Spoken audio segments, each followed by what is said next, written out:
at PDP laban sa Nibuwersa na para kay VP Sara. Ayan, syempre itong balitang ating matutunghayan ngayon ay nagmula kay Robin Sweet Showbiz. At ito po ang inyong lingkod na si BT na magbibigay ng reaksyon at komento dito sa video na ating matutunghayan ngayon. At huwag na natin pagtagalin at sabay-sabay na natin panoorin ang laman ng video na hatid sa atin ni Robin Sweet Showbiz at bibigyan natin ng reaksyon ng balitang ito. Pasok! At isang malaking plot twist ang pinakawalan ng PDP laban ng dating Pangulong Duterte dahil inadapt na ng PDP laban bilang bahagi ng kanilang senatorial slates at buo na ang Magic 12. Bahagi na sina Senator Amy Marcos at Camille Villar ng PDP laban senatorial slate. So 100% PDP laban na si Senator Amy at si Camille Villar. Aba. Ayan mga katunay nalalapit na ang eleksyon. Ayan, bukas eleksyon na. Oh. Ayun, sinasabi ko sa inyo mga katunay paulit-ulit, vote wisely. Ingatan nyo ang pagboto nyo. Sinasabi ko nga, meron pa kayong panahon ngayon para pag-aralan nyo yung mga iboboto nyo bukas. 'Di ba? May panahon pa kayo. Pag-aralan nyo maigi. 'Di ba? Huwag tayong basta-basta babanat ng babanat. Ganun yan. Pero ako, buo na sa desisyon ko kung sino yung mga iboboto ko. No? Talagang exciting to eh. Yung magiging resulta ng botohan na to. Kung sino yung mga mananalo mula senador hanggang congressman. Yung sa mga mayor kasi, ilabas na natin yon. Kasi dito tayo, ito yung mga na-involve sa mga issues sa Duterte. Diba? Sa mga Marcos Duterte, Congress, tsaka Senado. Ayan, yan ang inaabangan natin. Excited dahil matapos dalhin ng Iglesia ni Cristo sina Senator Amy Marcos at Camille Villar, heto't napasama pa sa senatorial slate ng PDP laban. Malaki ang tsansa nilang mapasama sa winning circle. PDP laban's official final +2, Amy and Camille, after a long time and very possibly a lot of hurt and damdam and back and forth discussions. PDP Laban, PRRD's team, has just announced on May 10 that they have officially included Amy Marcos and Camille Villar. This makes your decision for the past 2 easier. Bali hindi na Duterte to, Duterte 12 na to. You can breathe a sigh of relief that the decision has made for Duterte supporters who were not sure. Hindi kasama yung kahit sinong magsabi ayaw talaga kay Amy. Your decision should also be respected. The hurt and fear experienced in the past 2 months have been unimaginable. Many prayed for guidance and wisdom. I myself listened to as many people as possible to get not just feelings but facts. The people who personally told me Amy should be supported by Duterte supporters were people Duterte trusted. Secretary Bello, who is PRRD's labor secretary, another lawyer we consult for our TRICOM hearings, who is available, very good friend of Attorney Carpio and the Dutertes. And finally, one of PRRD's closest, as in super close, inner circle, people who knows what he thinks. The person told me PRRD really was okay with Amy as friends, and they appreciate what Amy has been doing at the Senate investigation. Hindi ko tutusin kasi, totoo naman yon. Malaki naman talaga yung nagawa ni Senator Amy about just sa investigasyon na yan. Kasi nga, di ba, siya lang yung senador na talagang nag-open ng tungkol dyan sa pagkakadala kay PRRD sa ICC. Di ba? Gustong linawin ni Senator Amy, ano ba talaga? Ano ba talaga kuya? Ano ba talaga ang nangyari? Pero ate siya, di ba? No? Kasi si Senator Amy, kapag ito ay natalo, wala nang maaaring magtuloy niyan. Ngayon, maaaring mag-back to zero kung sakaling may magtuloy na naman yan. Di ba? Pero sana nga, sana nga, na si Senator Amy ay huwag magbago kapag siya'y nanalo bilang senador. Kasi kung tutuusin, maraming tao na ngayon, kahit papaano, ang medyo nagbabago na ang kaisipan sa kanya, na hindi nakatulad ng kaisipan sa kanya na ganyan dati na, traitor ka, ganito, parang ganyan ka, ganito, ganyan. Hindi ka namin malaman kung saan ka, kanino ka ba, ganto, ganyan, ayaw ka namin pagkatiwalaan. Madalang na yung mga nagsasalita sa kanya. Although hindi rin naman natin masisisi yung mga taong nagsasalita sa kanya at nag-iisip ng ganon. 'Di ba? Kasi nga na-trauma na sila, nadala na. Pero ito ang importante, yung ginagawa ni Senator Amy na pagkilos ngayon para malaman natin ang buong katotohanan kung bakit ginanon si PRRD o bakit nangyari kay PRRD yun, is importante yun. Lalong-lalo na dapat nandiyan siya. 'Di ba? Dapat hindi maputol. 'Di ba? The INC vote is also very, very crucial in the deciding factor as they have been mulling about this for months and they do interviews and are able to gauge who among they support will be anti-impeachment. That each senator under voting creation is a masterclass in strategy in terms of making sure everybody they vote gets in. Do not discount their legwork in ensuring all 8 are going to support Sara. I understand the pain of Ma'am Hanilet and her anger with the Marcoses, which is why she calls Amy Ek. And I also understand that too.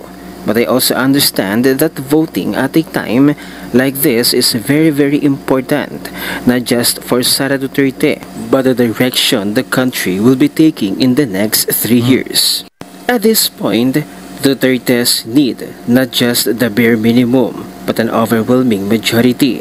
So with a lot of prayers, with so much reservation, but also with so much hope, in the certainty of good outweighing the bad, the final +2, Amy and Camille, Duterte for PDP Laban. Ayun, no? So, inendorso na sila ng PDP Laban. Ay, inendorso na sila ng pati yung INC. Okay yun. Di ba? Maganda yun. Kung ganun. No? Mayroon nga ako nabasa dati. Bakit? No? Kahit naman sumuporta ang INC sa mga Duterte, bakit? Hindi naman lahat ng buong Pilipinas INC. Alam nyo, sa totoo lang, lilinawin lang natin. Yes! Hindi lahat ng mga tao sa Pilipinas ay INC. Hindi lahat Iglesia ni Cristo. Pero hello, alam natin na napakaraming Iglesia ni Cristo dito sa Pilipinas. Hindi lang sa Pilipinas, pati sa ibang bansa. 'Di ba? Kahit papaano is malaki pa rin ang bilang nila at malaki pa rin ang maiaambag nila kung sila ay boboto sa eleksyon. 'Di ba? Kaya nga yung mga ganyang klaseng samahan ay nilalapitan ng mga politiko. Kasi alam nila na marami silang tagasunod, maraming tagasunod diyan. 'Di ba? Kung alam ng mga politiko na tumatakbo na walang silbi yung mga yan, hindi nila pupuntahan yan, hindi nila lalapitan yan. Pero ang INC ay kilalang kilala yan. Matagal na yan, matagal na yung samahan na yan. 'Di ba? Matagal nang naitatag yan. At isa yan talaga sa laging nilalambing ng mga politiko sa tuwing darating ang eleksyon. 'Di ba? Kaya kahit papaano, may impact pa rin ang pagboto ng INC sa mga politiko. Malaki pa rin ang maiaambag ng mga botante ng INC. No? Kaya doon sa sinasabi, hindi naman buong Pilipinas ay INC is, totoo yun. Pero, isipin mo, marami yan. Kahit papaano, may bilang yan. Hindi lang kahit papaano. May bilang talaga yan. Si Mr. Will Talker ay hindi napigilang magbigay ng komento at reaksyon. Mukhang nagsanib pwersa na ang Iglesia ni Cristo at PDP Laban. Panoorin natin ang buong video. Nako mga Lods, may big twist. Big twist. Basahin natin mga Lods. Kumbaga sanib-sanib PDP Laban welcomes Amy Marcos and Camille Villar as guest senatorial candidates for 2025. Para sa akin, hindi na para sa kontrahin ko yung yung naging desisyon ng PDP Laban sa pagsama kay Camille tsaka kay Amy Marcos sa kanila, sa PDP. Nire-respeto kung ano yung naging desisyon nila. 'Di ba? Kumbaga, respeto na lang sana natin. Ngayon, nasa sa atin naman talaga, kahit nasa PDP Laban, kung iboboto natin sila o hindi. Kaya wag na tayong kumontra, mga katunay, kung tutuusin.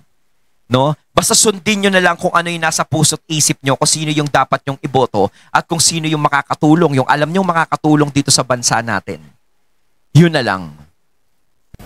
In line with its enduring commitment to democratic governance, national unity, and shared prosperity, PDP Laban has officially adopted Senator Amy Marcos and Representative Camille Villar as guest candidates in its senatorial slate for the 2025 national and local elections. Grabe naman tong twist na to. Kung kailan malapit na ang eleksyon. Imagine this, mga lords. Bakit kumbaga parang hinabol sila nila Senator Amy at Camille Villar kung hindi malakas ang P? Di ba kasi dati ang official candidates lang ng PDP ay mga 6 lang. Tapos may mga guest candidates na nadinagdag hanggang sa naging Duterte, hanggang sa kompleto na ang 12. Oh, bigla na kompleto. Grabe, mga dati sinasabi sa kanila na hirap silang ikumpleto sa 12. Kulang-kulang. Ngayon pa nga, hindi lang 12 ang mga katunay, di ba? Meron pa nga dalawa eh. Meron pang dalawang ini-endorso, si Gringo Hunasan, tsaka si kay PRRD naman yun. Si Ariel Querubin. Di ba? Kung pwede atang gawing 14 yan, gagawing 14 yan. Pero may isang senador din na tumatakbo na malaki yung respeto sa mga Duterte. Nakalimutan ko lang yung pangalan niya, mga katunay eh. Pero sumama sa debate ni Jessica Soho. Attorney ata yun. Paki-comment na lang, mga katunay, kung sino yun. Pero magaling din yung attorney na yun kung tutuusin. Ang galing din niya. Kasi rin siya, sumusuporta din siya sa mga Duterte. Lords, no, mas pinili pa nila sa PDP kaysa sa alyansa. Lalo na si Senator Amy. Imaginein mo kung yung congressman ata yun, mga katunay. Correct me if I'm wrong. Basta, kung sino yung nakakaalam. Siya dun sa alyansa, umalis siya dun. And mas pinili niya ang PDP Laban. Ano ang masasabi niyo dito, mga Lods? According to WR Numero, more Filipinos identify themselves as pro-Duterte. Question, in terms of partisanship, do you align yourself as pro-Duterte with 40%? Nako. Tapos, ang mga pro-Marcos, 14%. 14%? Yun nga lang. And lamang pa ng 1% ang opposition, and the 31% is the independents. Nasabihin na naman nila, hindi kami naniniwala dyan. O sige, pagpalagay na natin, o sige, wag na tayo maniwala sa survey. O sige. Pero good news yan, sinabi ni Mr. Real Talker na 40% yung mga pro-Duterte. Pero sige, bigyan na natin ng katwiran yung iba na kontra dyan. Sige, wag na tayo maniwala ngayong dyan sa survey na yan. Ngayong darating na eleksyon tayo, no? Yun ang hintayin talaga natin para matapos na yung mga haka-haka na yan. Masasabi nyo sa survey ng WR Numero? Para sa akin, ramdam rin naman natin ang marami pa talagang nagliliyab ang suporta sa mga Duterte. And malalaman natin yan this coming election, di ba? Sana ay magkaroon tayo ng pagtulog mo, pagising mo, eleksyon na. Walang dayaan na eleksyon ngayong Monday. And sa mga pero tayo hinihiling natin, na sana ang eleksyon ngayon ay maging malinis at patas. Di ba? Nako. Kahit pa paano yung mga katunay, mga kababayan natin, kinakabahan no? Sa mangyayari. Pero tayo'y magmatsyag, tayo'y makiramdam sa mangyayari pagkatapos yung bumoto. Diba? Ako, Filipinos, na solid pa rin ang suporta sa mga Duterte, ipakita natin ang ating kapangyarihan ngayong Monday. Ayon, natating natunghayan ng video na nagmula kay Robin Sweet Showbiz at syempre natunghayan natin ang video na yon na binigyan natin ng reaksyon. Walang iba kundi si Mr. Real Talker. Syempre suportahan natin yan. Kayo mga katunay, anong masasabi nyo tungkol dito? Comment lang po kayo sa comment box. So once again, I'm BT and I'm out. Peace.